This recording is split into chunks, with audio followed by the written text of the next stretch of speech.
नमस्कार दोस्तों, मैं एके गुरु एक बार फिर से आप सभी का स्वागत करता हूं। दोस्तों, आज का टॉपिक है मुहावरे एवं लोकोक्तियां।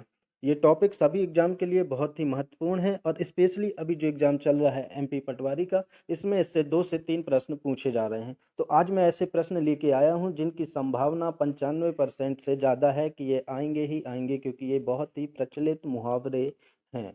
दोस्तों, तो चलिए आज के इस टॉपिक को आरंभ करते हैं। दोस्तों, मुहावरे ऐसे कुछ शब्दों का समूह होता है जिसका हम उपयोग इनडायरेक्टली यानी अप्रत्यक्ष रूप से करते हैं, और जो मुहावरे बहुत लंबे समय से लॉन्ग टाइम से किए जा रहे हैं उन्हें हम लोकोक्तियां कहते हैं। तो आइए चलते हैं और आज के इस टॉपिक से संबंधित प्रश्नों को सॉल्व करने का प्रयास करते हैं। पहला प्रश्न है, आसमान पर चढ़ाना का अर्थ है। ऑप्शन है अत्यधिक अभिमान करना, कठिन काम के लिए प्रेरित करना, अत्यधिक प्रशंसा करना, बहुत शोर करना। राइट आंसर इसका है ऑप्शन नंबर सी, अत्यधिक प्रशंसा करना। यानी जब हम किसी व्यक्ति की अप्रत्यक्ष रूप से अत्यधिक प्रशंसा करते हैं तो उसका मतलब होता है आसमान पर चढ़ाना। चलिए दूसरा क्वेश्चन है, आँख की किरकिरी होना का अर्थ है। ऑप्शन है धोखा देना, सेकेंड ऑप्शन है अप्रिय लगना, फिर है बहुत प्रिय होना, फिर है कष्टदायक होना। राइट आंसर इसका है अप्रिय लगना। जब कोई वस्तु हमें अप्रिय लगने लगती है तो हम अप्रत्यक्ष रूप से बोलते हैं कि यह आँख में किरकिरी हो गई, इसके द्वारा आँख में किरकिरी हो गई। चलिए अगला प्रश्न है, कामकाज में कोरा होना का अर्थ है। ऑप्शन है काम ना करना, दूसरा काम समाप्त करना, काम पूरा ना करना, काम ना जानना। राइट आंसर इसका है काम ना जानना। दोस्तों, यहाँ पर एक शब्द है कोरा। क्या शब्द है? कोरा। इसका मतलब होता है प्लेन। प्लेन यानी कोई चीज़ बिल्कुल खाली है, इम्पटी है। क्या है? इम्पटी है। यानी आप अगर किसी काम के बारे में बिल्कुल भी नहीं जानते हैं तो आपको बोल सकते हैं कि काम काज में क्या हो गया? कोरा हो गया।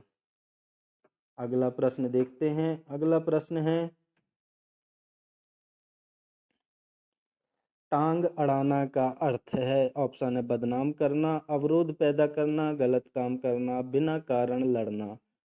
राइट आंसर इसका है अवरोध पैदा करना, यानी बाधा उत्पन्न करना। दोनों चीज हो सकती है, अवरोध पैदा करना भी और बाधा उत्पन्न करना।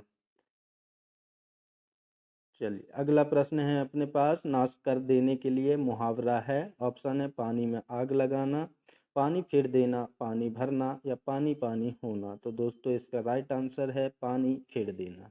यानी किसी भी चीज़ का अगर आप पूरा नाश कर देते हैं यानी ख़त्म कर देते हैं, उस काम को बिगाड़ देते हैं, तो इनडायरेक्टली रूप से कहा जा सकता है कि आपने इस कार्य पर पूरा पानी फेर दिया।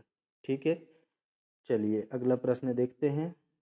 आप लोग भी जल्दी जल्दी आंसर देने का प्रयास करें। प्रश्न है, छाती पर मूंग दलना का अर्थ है। ऑप्शन है पास रहकर दुख देना, कर्जा वसूल करना, कठिन काम करना, बात बात पर लड़ना। राइट आंसर है पास रहकर दुख देना। पास रहकर क्या करना? दुख देना। इसी पर बोलते हैं हम छाती पर मूंग दलना। चलिए अगला प्रश्न है, मालूम होता है तुम्हारे यहाँ रहने का संयोग समाप्त हो गया है। रेखांकित वाक्यांश के लिए सही मुहावरा है। ऑप्शन है अन्न जल उठ जाना, हाथ तंग होना, नाता टूट जाना, डेरा उठ जाना। दोस्तों इसका राइट आंसर हुआ अन्न जल उठ जाना। ठीक है। आप कहीं गए हैं रिश्तेदारी में, अब वहाँ पर बोल दिया गया कि आपके रहने का संयोग समाप्त हो गया है, यानी आपका अन्न जल उठ गया है, आप वहाँ से जा सकते हैं। ठीक है। चलिए अगला प्रश्न देखते हैं। अरुण ने परीक्षा में उत्तीर्ण होने के लिए बहुत परिश्रम किया। रेखांकित वाक्यांश के लिए सही मुहावरा है। ऑप्शन है एड़ी चोटी का जोर लगाना, लुटिया डुबाना, लोहे के चने चबाना, या जान पर खेलना। राइट आंसर इसके क्या है? एड़ी चोटी का जोर लगाना। ठीक है। आपका अभी ये पटवारी का एग्जाम चल रहा है, अगर आप इसका पेपर में बैठ रहे हैं तो आप अभी तक बहुत परिश्रम किए होंगे, यानी एड़ी चोटी का जोड़ लगा देंगे अपना कट ऑफ फिक्स करने में। ठीक है। चलिए अगला प्रश्न देखते हैं।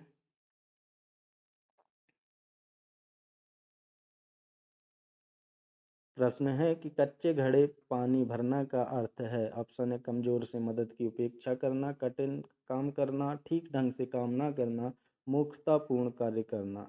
आंसर है इसका ठीक ढंग से काम ना करना। ठीक है, अब जो कच्चा घड़ा है अगर आप उसमें पानी भरेंगे तो वो ठीक ढंग से काम नहीं करेगा। घड़े का काम क्या है, पानी को ठंडा रखना। ठीक है, तो वो काम सही ढंग से नहीं करेगा। ठीक है, इसलिए हम इन दोनों को अपोजिट रूप में काम में लेते हैं, इनडायरेक्टली रूप से। ठीक है, चलिए अगला प्रश्न है अपना,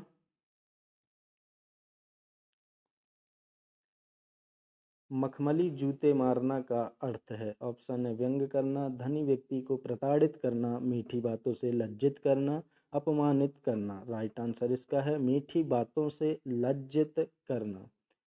ठीक है, इसी को बोला जाता है मखमली जूते मारना। चलिए अगला देखते हैं। सारे बहुत ही प्रचलित मुहावरे हैं, परीक्षा में आने की बहुत सारी संभावना है, इसलिए ध्यान से देखिए। ऑप्शन है, शैतान की आंत का अर्थ है। ऑप्शन है, अत्यधिक धूर्त व्यक्ति, अत्यधिक नगण्य वस्तु, अत्यधिक लाभदायक वस्तु और बहुत लंबी वस्तु। राइट आंसर भी है इसका क्या, बहुत लंबी वस्तु। जो शैतान की आंत होती है वो क्या होती है, बहुत लंबी होती है। चलिए अगला देखते हैं। वीडियो अच्छी लगे तो चैनल को सब्सक्राइब जरूर कर लें। अंगूठा चूमना का अर्थ है इनकार करना, तिरस्कार करना, खुशामद करना, नासमझी दिखाना। दोस्तों इसका राइट आंसर होगा खुशामद करना। ठीक है, किसी के अंगूठे चूमना यानी उसकी खुशामद करना। ठीक है, चलिए आगे देखते हैं। जौहर खुलना का अर्थ है। ऑप्शन है, क्रुद्ध होना, भेद का पता लगना, परीक्षा होना, जौहर टूट जाना। इसका राइट आंसर होगा भेद का पता लगना। दोस्तों जौहर एक और चीज है जो कि प्राचीन में जो राजपूत राजा अगर हार जाते थे तो उनकी स्त्रियां क्या करती थीं, अग्निकुंड में कूद जाती थीं। इस घटना को जौहर कहा जाता था। ठीक है, यहाँ पर जौहर खुलना जो कि मुहावरा है उसका अर्थ होता है भेद का पता लग जाना। ठीक है, चलिए आगे चलते हैं। प्रश्न है, नाक पर सुपारी तोड़ना का अर्थ है। ऑप्शन है, इज्जत उतार देना, घृणा प्रकट करना, असंभव कार्य करना या बहुत परेशान करना। राइट आंसर इसका है बहुत परेशान करना। ठीक है, चलिए आगे देखते हैं, जल्दी जल्दी सॉल्व करते हैं, है ना। चलिए प्रश्न है, पुत्र की हरकतों से तंग आकर पिता ने उसे खाली स्थान रिक्त स्थान के लिए उपयुक्त मुहावरे का चयन कीजिए। कहीं का न रखा, तिलांजलि दे दी, घर से निकाल दिया, ठिकाने लगा दिया। राइट आंसर इसका क्या है, तिलांजलि दे दी।